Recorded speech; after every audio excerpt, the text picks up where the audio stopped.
IAS संतोष वर्मा के बयान पर विवाद बढ़ा। अजाक्स के प्रांतीय अध्यक्ष मुकेश मौर्य बोले, वर्मा फर्जी, संगठन को बदनाम करने की साजिश। आईएएस संतोष वर्मा के विवादित बयानों के बाद अब अजाक्स संगठन में बड़ा बयान सामने आया है। अजाक्स के प्रांतीय अध्यक्ष मुकेश मौर्य ने संतोष वर्मा के सभी दावों को पूरी तरह खारिज कर दिया है। मुकेश मौर्य का कहना है कि संतोष वर्मा का अजाक्स से कोई संबंध नहीं है। वे खुद को अध्यक्ष बताकर संगठन को बदनाम करने की कोशिश कर रहे हैं। मौर्य ने आरोप लगाया कि संतोष वर्मा समाज में भ्रम फैलाने और लोगों को भड़काने का काम कर रहे हैं।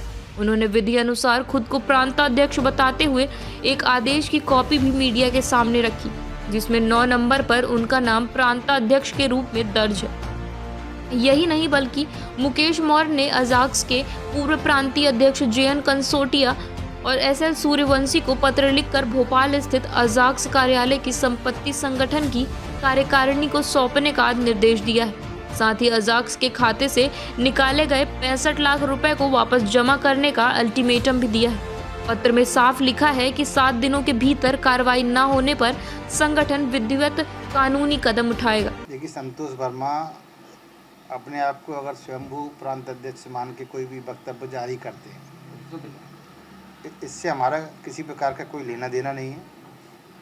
अजाक्स के वैधानिक और शासन से रजिस्ट्रार फर्म सोसाइटी से जारी सूची के तहत हम ही अजाक्स के लीगल प्रांत अध्यक्ष हैं। और जिन लोगों ने उनको ये तमंगा पकड़ा दिया है प्रांत अध्यक्ष का, वो खुद ही सेवानिवृत्त हो चुके हैं। सेवानिवृत्त अधिकारी कैसे किसी को प्रांत अध्यक्ष बना सकता है, यही आपके लिए बड़ा क्वेश्चन है। और अगर वो उसके बावजूद भी स्वयंभू प्रांत अध्यक्ष बन के अजाक्स संगठन की लगातार छवि धूमिल करने का जो प्रयास कर रहे हैं, इसमें मैं मीडिया के माध्यम से अनुरोध करूंगा कि आप उनसे लीगल दस्तावेज मांगें, जिससे वो अपने आप को अजाक्स का प्रांत अध्यक्ष प्रदर्शित कर रहे हैं। तो आपके सामने दूध का दूध पानी का पानी हो जाएगा। उनके द्वारा विवादित बयान देने की वजह से कहीं ना कहीं ऐसा लगता है कि अजाक्स की छवि धुंधली हो रही है। देखिए, ये उन्होंने जो भी बयान जारी किया है बहन बेटियों के खिलाफ, हम अजाक्स के माध्यम से हमेशा से सभी वर्गों की बहन बेटियों को सम्मान की दृष्टि से देखते आए हैं। हमेशा हम बहन बेटियां, चाहे वो किसी भी समुदाय की हों, हमेशा से पूजनीय रही हैं। और हम इस प्रकार के बयानों की निंदा करते हैं और इस प्रकार से एक शासकीय सेवक को ऐसे बयानों से बचना चाहिए। तो सिविल सेवा आचरण संहिता का हम सभी को ध्यान में रखते हुए अपने चाहे वो विभागीय दायित्व हों, चाहे वो संगठनात्मक दायित्व हों, इन सब का सोच समझ के निर्वहन करना चाहिए और ऐसी अमर्यादित टिप्पणियों से भी बचना चाहिए। यही लेटर भी जारी किए आपने कुछ?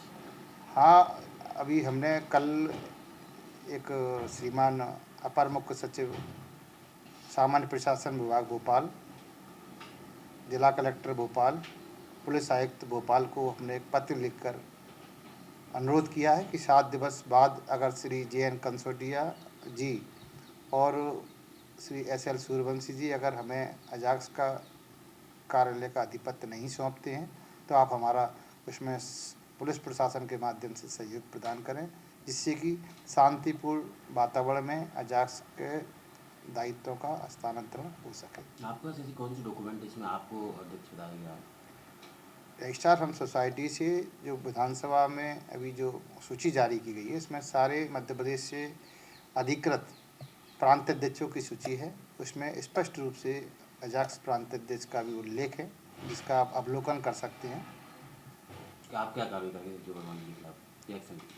7 दिवस के अंदर अगर ये हमें वैधानिक रूप से अजाक्स का चार्ज नहीं सौंपते हैं, हमारी चल अचल संपत्ति और जो भी हमारे अजाक्स से संबंधित दस्तावेज हैं उनको हमें नहीं सौंपते हैं, तो हम लीगल कार्रवाई करने के लिए बाध्य होंगे। क्या लगता है क्यों कर रहे हैं ये सब कुछ? एक्चुअली क्या है, इसके पीछे का मूल जो समझ में आ रहा है, श्री जेएन कंसोटिया जी जो पूर्व में अजाक्स के प्रांत अध्यक्ष थे, उन्होंने अपने आप को प्रांत अध्यक्ष प्रदर्शित करते हुए हमारे द्वारा होल्ड किए गए अकाउंट से लगभग 65 लाख रुपए अनाधिकृत रूप से निकाल लिए हैं। वो पैसे वापस जमा ना करना पड़े, दूसरा, अजाक्स का सभी अधिकारी कर्मचारियों और समाज के सहयोग से एक अजाक्स का एक नया भवन बना है, उस पर इनकी नीयत डवाडोल हो रही है। इसीलिए अनाधिकृत कार्यों को मूर्त रूप देने में लगे हुए हैं और इसके बीच और कुछ हमें समझ में नहीं आता। Bureau report, Jansansar news.